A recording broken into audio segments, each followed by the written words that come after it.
Parmi les nombreux éditeurs de texte destinés à faciliter l'écriture du code, Notepad++ est probablement l'un des plus populaires et des plus répandus. Donc on peut le trouver à l'adresse notepad++.org et c'est un logiciel assez souple et très léger puisqu'il fait un peu moins de 6 MO. Donc on va le télécharger et l'installer.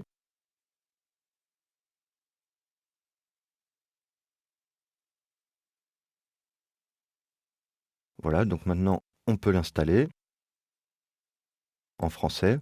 Et donc on peut garder par défaut toutes les options qui sont présélectionnées. Et voilà, Notepad++ est installé.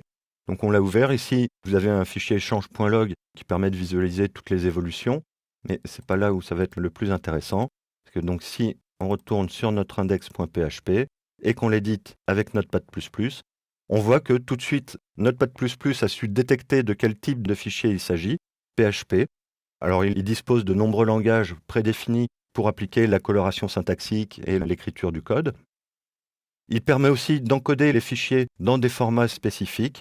Alors, habituellement, on encodera soit en ANSI, soit en UTF-8 sans BOM.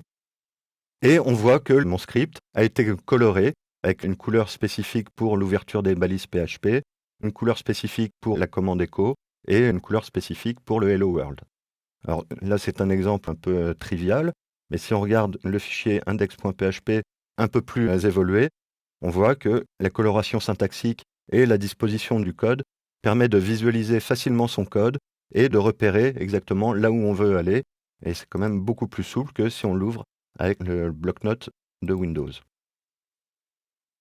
Voilà. Donc Notepad++ est un logiciel vraiment à posséder, que vous utiliserez assez souvent dans vos développements.